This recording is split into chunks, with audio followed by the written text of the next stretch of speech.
glorify God, or go to a desert island and glorify God there on the little, 1 mile square perimeter that you have of land to stand on.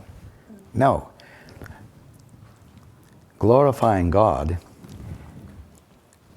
is involvement with your brothers and sisters. It's involvement with every aspect of creation.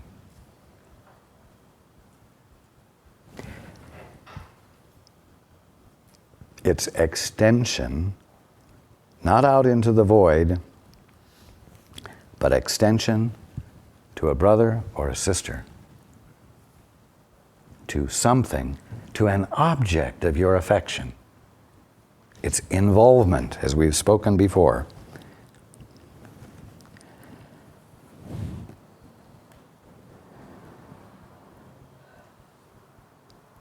The will for this decision is the will to share it, because the decision itself is the decision to share.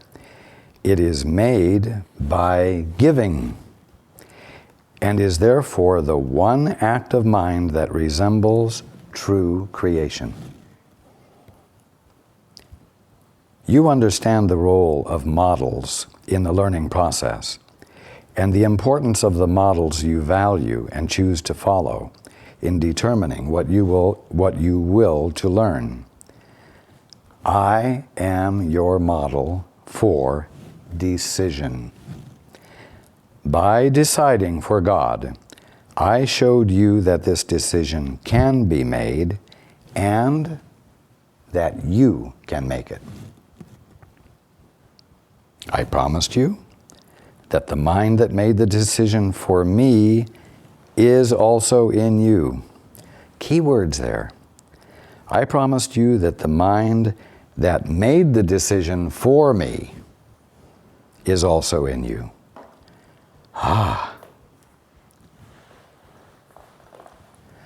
The mind that will make the decision for you is the Holy Spirit. That place of excellence in you, which, when remembering that it is what is real, chooses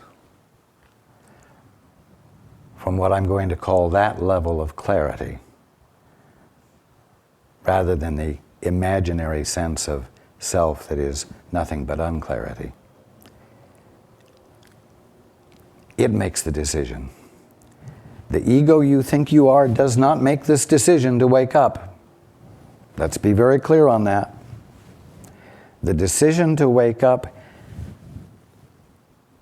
is impulsed by you from that place of excellence in you, and it's not a calculated decision, calculated to have a particular effect. It's a decision to be unconflicted within yourself anymore. That's what it is.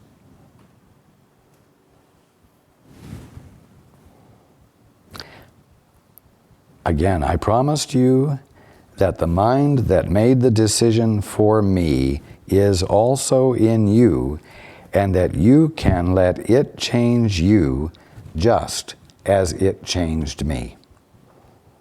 This states in a different way what I told you last week. The Holy Spirit, your own real self, your own real mind, operates according to different laws than your ego sense of self does. It operates according to God's laws, where your ego responds according to the laws set up by the mutually agreed upon definitions that all of you have made up together. They serve two different purposes. One is a service of self-protection, and the other is a service of extension.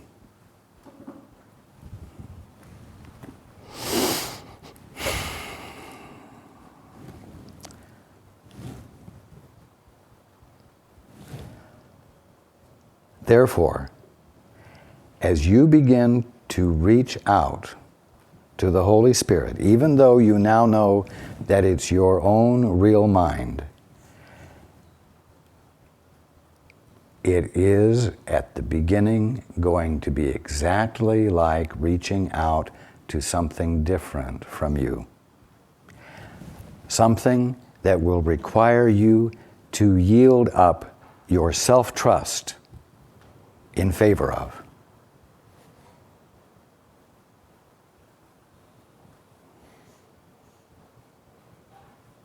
Again, it's just another way of saying that waking up is not a matter of ego self-improvement. It's a matter of abandoning the ego and making a choice for that of you which is real and sane. It's really a matter of being willing to forget insanity.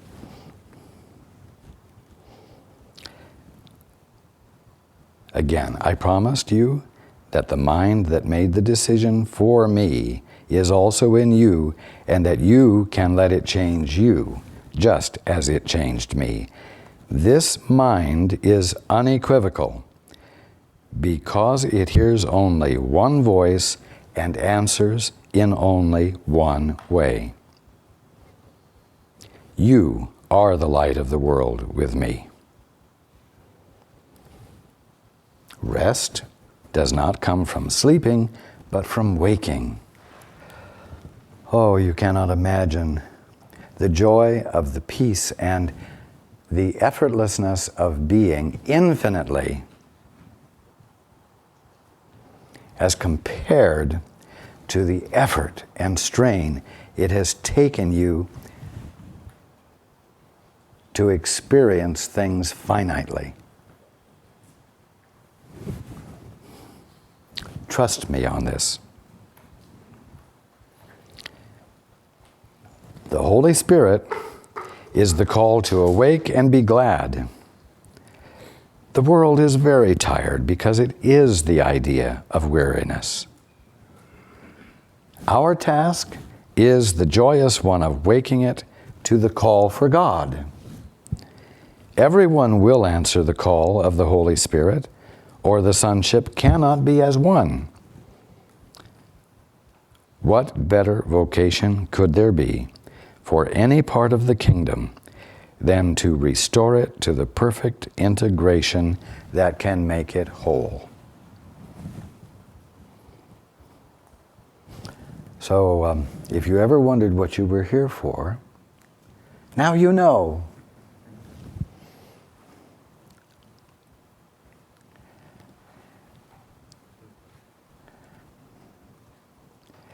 You're here to wake up from the repetitive process of falling asleep and having dreams, called incarnations. You're here to wake up from falling prey to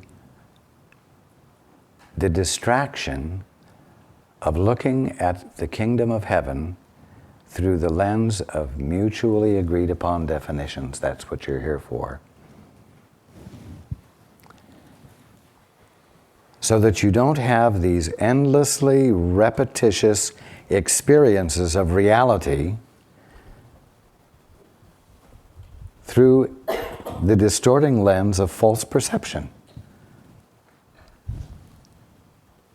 When you wake up, you're not going to go anywhere. You're just going to see here with fresh eyes, in which everything you see is some aspect of God embodying His purity, His beauty, His loveliness, and His indivisibleness, universal indivisibility, while at the same time being infinitely expressed.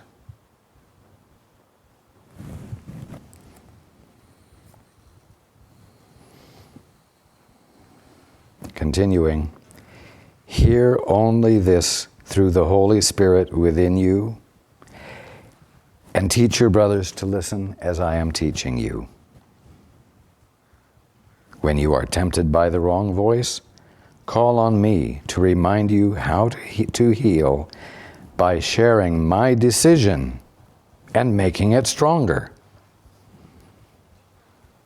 As we share this goal, we increase its power to attract the whole sonship and to bring it back into the oneness in which it was created.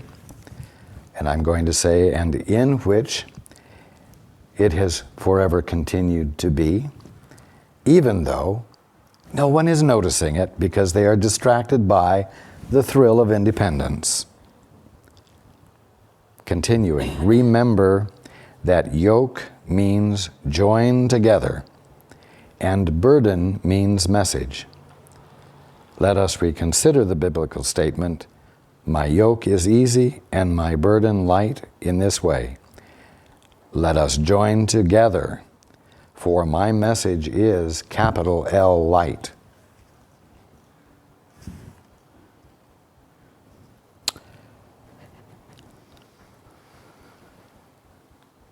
See,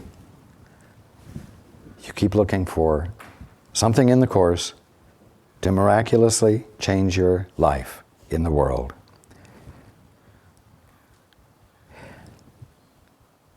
But that won't happen until something else happens first. And it's called joining. It's called abandoning your independent stance.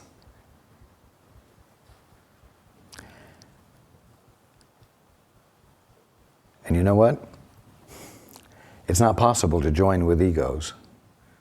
It's not possible. The only thing it's possible to join with is something that's real. And that which is real is divine. Continuing, I came into your minds because you had grown vaguely aware of the fact that there is another way or another voice.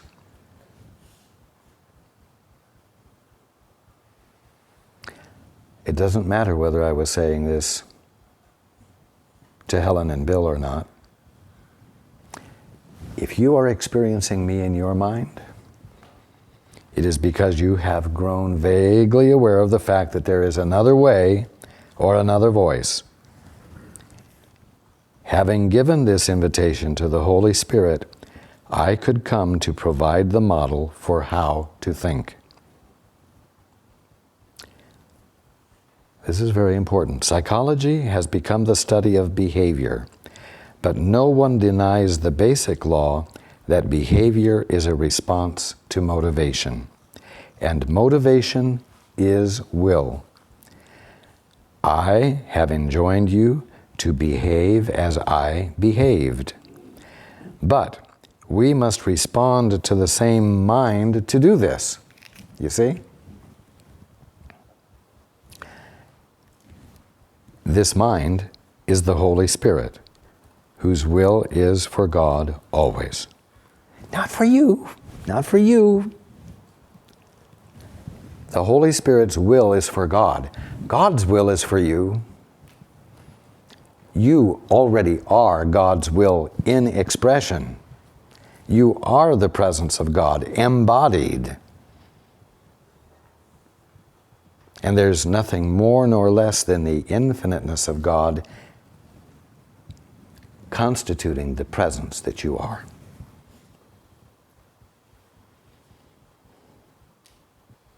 Again, I have enjoined you to behave as I behaved, but we must respond to the same mind to do this.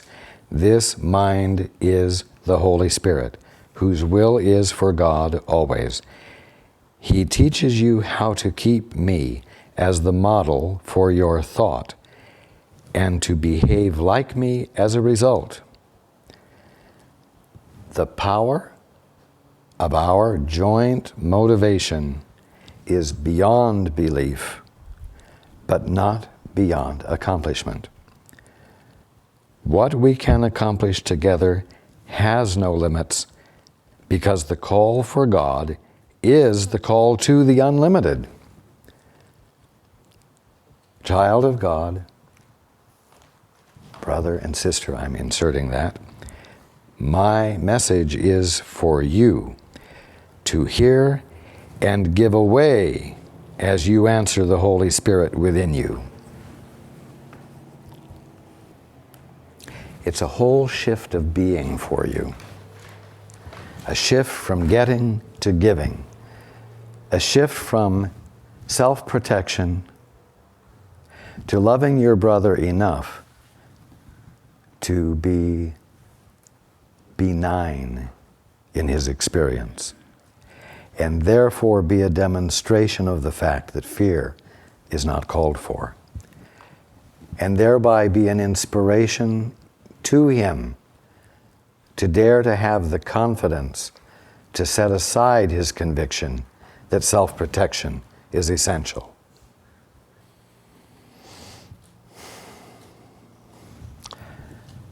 Everyone is indeed becoming clearer.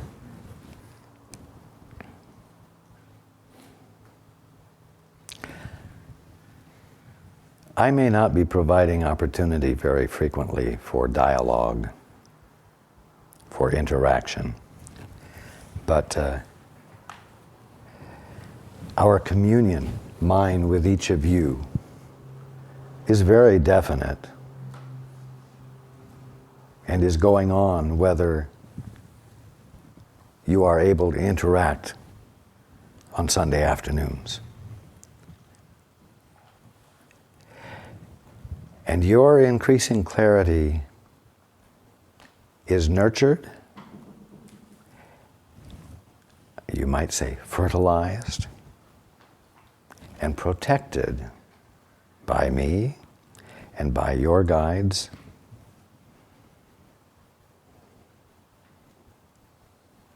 And you want to know something? Your own real self, the Holy Spirit, is experiencing joy.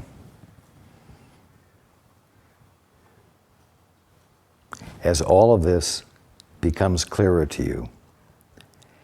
And you're going to begin to experience it as joy felt for no good reason. And I want you to know that when you have that experience of feeling joy for no apparent reason, that this is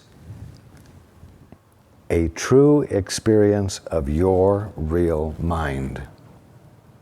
And in your recognizing that when it happens, it will constitute a further act of integration and unification.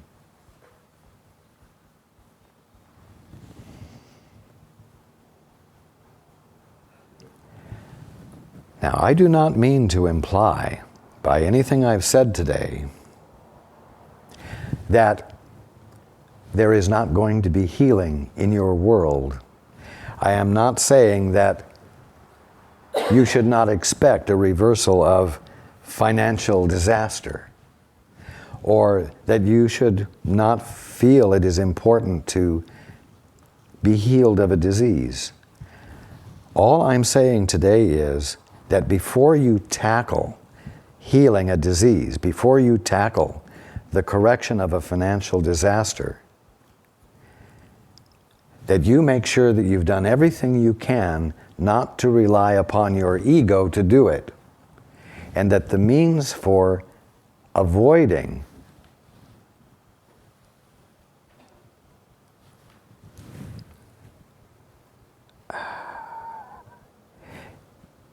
investing further energy into your ego is to ask of the Holy Spirit, or to ask of the Father. What is the truth here? The call, the necessity is for abandoning the isolation and joining with the Father, or the Holy Spirit that speaks for the Father.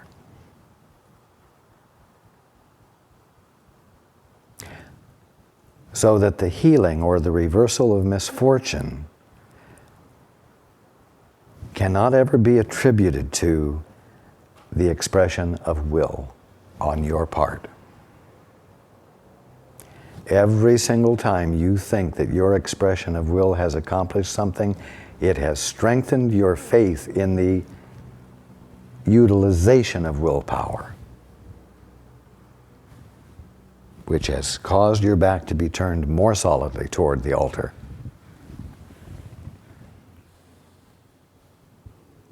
The Course is not about improving the ego or its skills.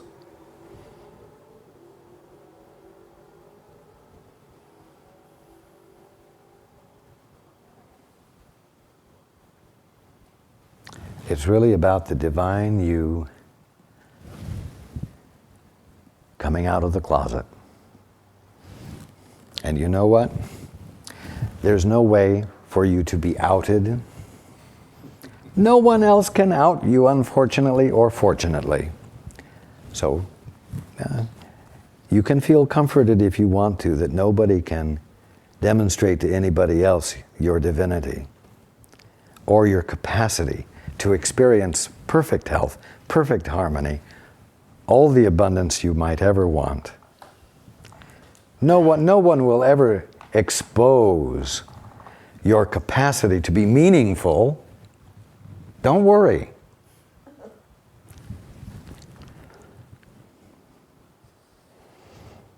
It won't happen until you make the decision to make commitment to the voice for truth that is the Holy Spirit, which is your own real mind.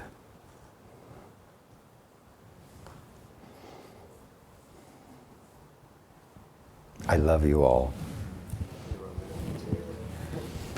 And I look forward to being with you next week.